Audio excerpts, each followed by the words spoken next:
You can't know God by yourself. Your strength will fail you.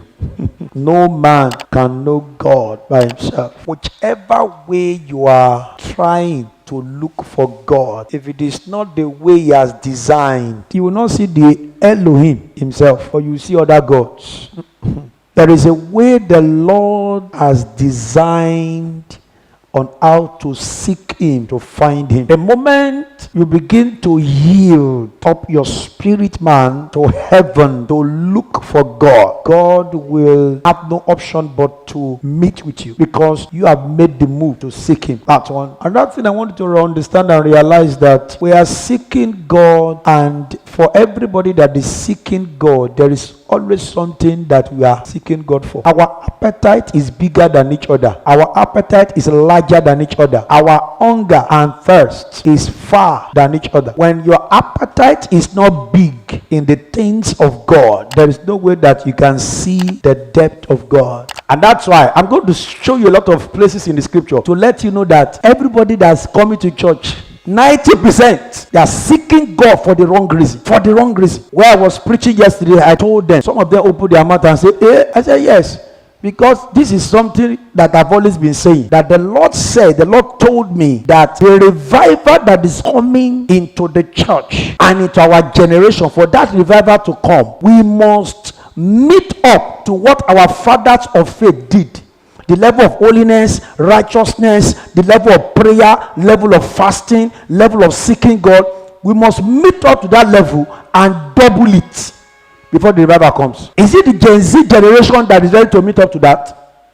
Or the AI generation? If we begin to subject us to prayer now and say we want to pray, to seek the name of the Lord, by the time we start seeking God for long in prayer, you discover that people will start checking time. Sir, what's happening? This prayer is becoming too long. We can come to the house of our Father and still be in a hurry to leave. So our generation is too lazy in terms of seeking God. And it is not possible for us to experience and see that revival. If you can go and, if you are not meet up to that which our Father did, go and read about them.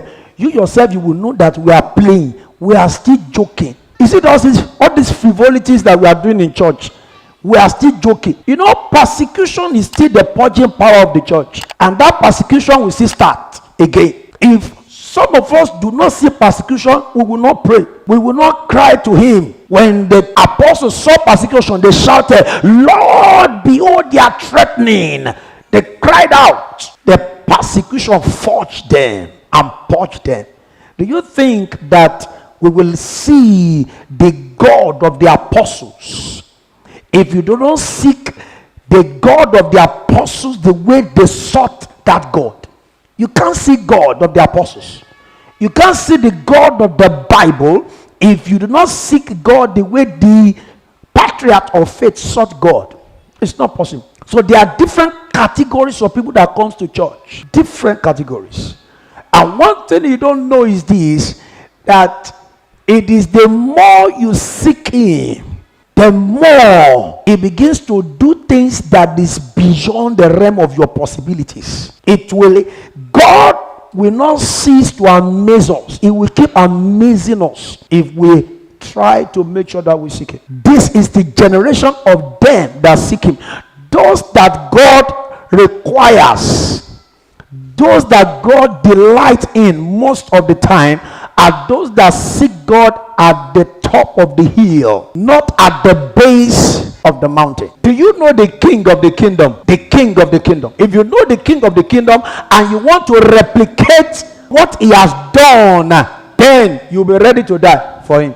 Because the apostles, they say we cannot deny of the things that we have seen and we have handled of the word of life. You are saying we should stop talking about this man. No, we would rather die than stop talking. We saw it. We are witness.